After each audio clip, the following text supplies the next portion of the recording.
Straight ahead on CCX News, a construction season that's been especially difficult for some Brooklyn Park businesses. Why the pain had to come all at once. Plus, a massive volunteer effort that's kicking into high gear in New Hope. And later, the maze of Maze. It happens to be one of the largest in Minnesota, and it's right here in the Northwest Metro. CCX News starts right now. Hello, and thanks for joining us. As we get closer to winter, road construction season will soon come to a close. As Delane Cleveland reports, that is welcome news, especially for a segment of Brooklyn Park that's had multiple projects dating back to last spring. 63rd Avenue in Brooklyn Park is a well-traveled road, both for people who live in the neighborhood and those who frequent the nearby businesses. But as anyone who's familiar with this area can attest, the sight of orange cones and construction equipment has been prominent this construction season. The 63rd Avenue actually has 4 different projects going on in that corridor. Brooklyn Park City Engineer Jesse Struve says on 63rd Avenue, construction crews have been working on many things. From utility improvements, asphalt overlay, and a gas main replacement, to creating better access for bicyclists and pedestrians. We decided that rather than stretch it out over 2 summers of construction season, that we would coordinate and get it all done within one construction season. For people in the area, that one construction season has been painful. A lot of frustration. Prometheus Bia is a cashier at the Ace Hardware on 63rd and Boone. He's heard the complaints from customers. People come in here, they can't get through, and they're frustrated too, you know. It's kind of hard for everybody. Yet such is life when construction crews only have a short window of time to do their work before Old Man Winter comes along. The good news, according to city engineers, is that the pain should finish by early November with noticeable improvements. And weather permitting, we'll be able to complete this project quickly. The driving surface through this corridor is going to be greatly improved over what it was before, and hopefully again we won't be back there for a number of years. That's news that will certainly make businesses happy. I hope they can finish as soon as possible, then we got our freedom. In Brooklyn Park, Delane Cleveland, CCX News. One of the long-term goals of the project is to create better bicycle and pedestrian access leading up to the Park and Ride station on 63rd Avenue and County Road 81, which would be the site of a light rail transit station. A developer is working on concepts for a high-profile property in Brooklyn Park. The land totals 62 acres on the southwest corner of Highway 610 and 169, but this week the Planning Commission recommended against a change in zoning needed for the developer's proposal. That's because the city is hoping for businesses that have a significant number of employees. The city is concerned that the updated plans may not bring in enough jobs. Landowners say there are early discussions with several different businesses who have expressed interest in locating there. We have interest from a multifamily senior housing developer who's talked to us and is doing some analysis on the parcel. We also have interest from a bank, and we also have interest from an extremely high-end luxury dealership. One commissioner says proposed uses like a car dealership and storage units would limit employment. The case now goes to the full city council later this month.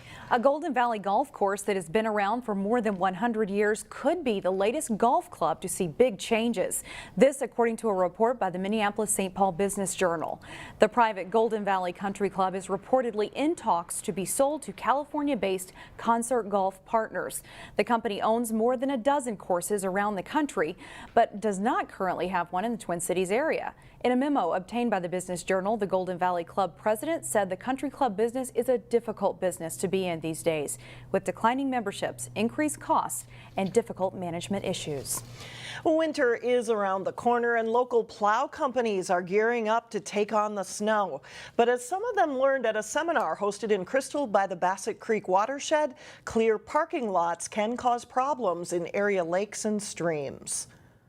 Salt is extremely inexpensive to purchase, and so it's a pretty easy fix.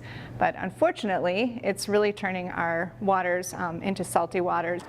According to the Minnesota Pollution Control Agency, it only takes 1 teaspoon of salt to permanently pollute 5 gallons of water. And the metro area uses nearly 350,000 tons of it to keep roads, parking lots, and sidewalks clear each year. Organizers of Friday's seminar on smart salting hope to convince plow operators to use less salt when clearing snow. The trainer started out really well at the beginning, saying, you know, this is kind of on your shoulders. Anything that we do on these landscapes affects our waters eventually.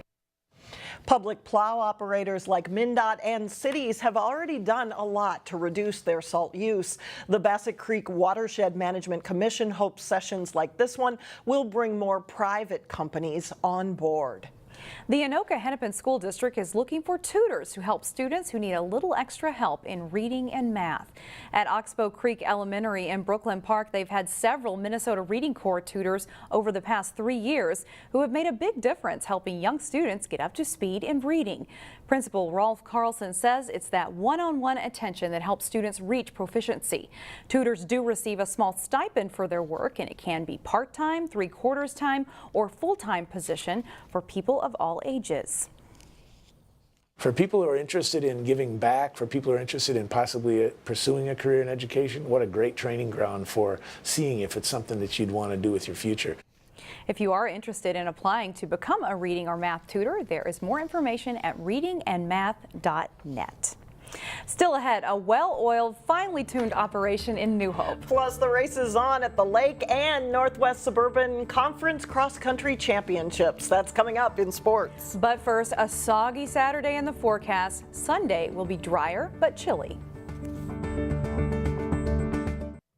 It is a time crunch for volunteers at the local nonprofit Free Bikes for Kids. Volunteers have 2 months to clean and repair thousands of bikes before it's time to give them away to kids. Getting the bikes ready to give away is a well-oiled operation in New Hope. We collected over 8,000 bikes on Saturday. Bunches and bunches of bikes. A New Hope building is packed with donated bicycles just waiting to become someone else's treasured ride. We did about 2,000 more bikes this year than we did last year in terms of collection, so we're going to process that many more bikes. We're going to change that many more lives because of everybody's generous donation. Every year, Free Bikes for Kids gathers donations, then cleans and repairs bicycles to give to kids who might not otherwise have one. We collected so many bikes and we're going to give so many bikes away by Christmas, we need a lot of volunteer help. So right now you're seeing some volunteer groups helping us get these bikes ready to give away. Before that December giveaway, volunteers donate more than 18,000 hours of time getting the bikes ready to go. I have 2 children of my own, and I want to be able to give back. There are first-time volunteers like Jeremy Frost, who is part of one of the corporate groups helping out today. Removing dust, cleaning the spokes, cleaning the tires. You know, we got steel wool, try to get as much rust off of them as possible and make them nice for the kids who need them. After the bikes are cleaned, they go through 2 levels of repair. First, minor repairs like air in the tires and lube on the gears. Then volunteers like Bob Gambrell take over. I go through a checklist that I have mostly in my head, but first thing I look for, is there any damage on the frame? He does more careful scrutiny and repair. Sometimes he can spend 15 minutes on a bike, sometimes 6 hours. It's a long checklist, but we want it to be safe. Gambrell donated time here for the last 4 years, knowing each bike he repairs will be greeted with a big smile. And I know that when this bike is done, you'll be a happy kid at the other end of it. And there is still a need for more volunteers who are willing to clean or repair a bike. Go through the Free Bikes for Kids website to sign up, and that website is fb4k.org. Still ahead, one of the largest fall attractions in the state is back in Brooklyn Park. We put our direction skills to the test. But first, Wayzata swings for a section championship in girls tennis. John Jacobson has the highlights up next.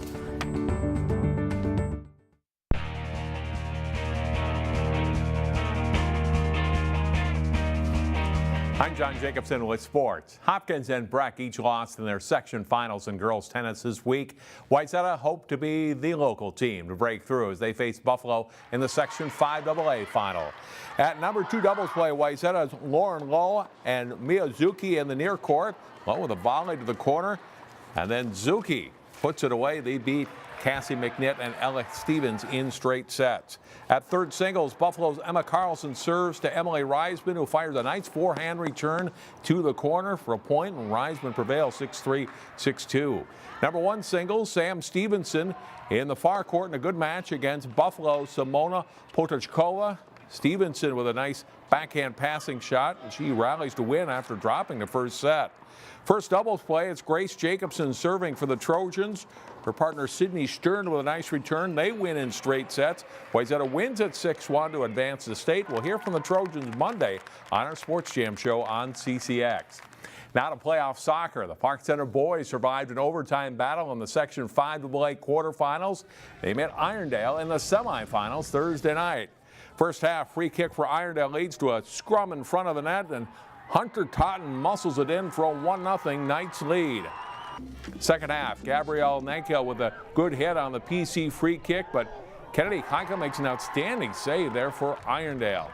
Eddie Swen steps around the Irondale defenders, nearly rolls in the equalizer, but it's chipped out at the last second by Irondale's John Romes. Less than a minute left in the game. Park Center goalie Hassan Kamar trying to lead a rush, but he loses the ball. Michael Porter scores from long distance, and Irondale eliminates the Pirates 2-0.